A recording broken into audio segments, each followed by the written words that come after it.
You don't seem to understand. I'm here to collect your debt, not to offer you more loans. We understand perfectly, but we currently lack the liquidity to solve our current debt. Your debts are due. You must pay. Don't you understand that default means losing your mines? Yes, we have prepared for this contingency. Our settlers are forewarned and, should the Zin Collective exercise this right, we'll have the mining colonies free of people and equipment in zero point 0.2 cycles. Free of people and equipment? Yes, the systems are fiduciary property of the Union.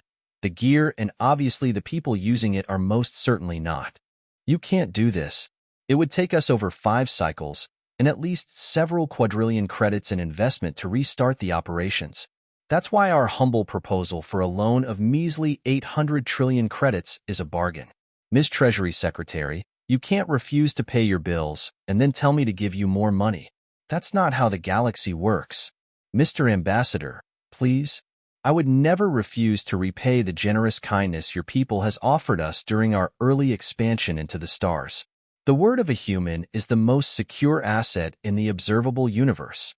I am simply stating that, due to an unforeseeable temporary setback, we lack the liquid assets necessary for immediate resolution of our short-term obligations. I'm sorry, but my translator seems to have overloaded. Would you mind repeating in a simplified manner? We don't have your money, dude. Well, you can't have more of mine. We already gave you 300 trillion credits to get those mines up and running. If seizing them is not an option, the best I can do is offer you an extension. These terms are acceptable for the United Human Systems. So how long of an extension would you require? Based on our current primary surplus, we should be able to repay all our debts in less than 250 cycles. 250? Give or take. This was a 50-cycle loan. What can I say? Equipment breaks. Workers demand raises. Rocks are sometimes tougher than what they initially seem. Turns out the returns projected for the mining operations were somewhat overestimated. Miss Secretary, you can't just wave away your payments and tell me to let future generations handle it. We have obligations of our own to honor. What if I told you there is a way to increase our cyclic payments several-fold? I'm listening. If you could take a look at the file my assistant just sent you. Our geological team scouted several uncolonized systems with outstanding mining potential. If we were to secure the funds for an initial investment from, say, a large, prominent empire, whose historical partnership with humankind dates back over 50 cycles, these systems would provide a massive influx of cash. How much of an investment are we talking about? Around 800 trillion credits. That's a lot. It is, but the returns are equally massive. Just take a look at the projections on the file. Even if these projections come true, this won't happen overnight. It will take time to set up operations and have the systems turn a profit. What happens with your current due debt?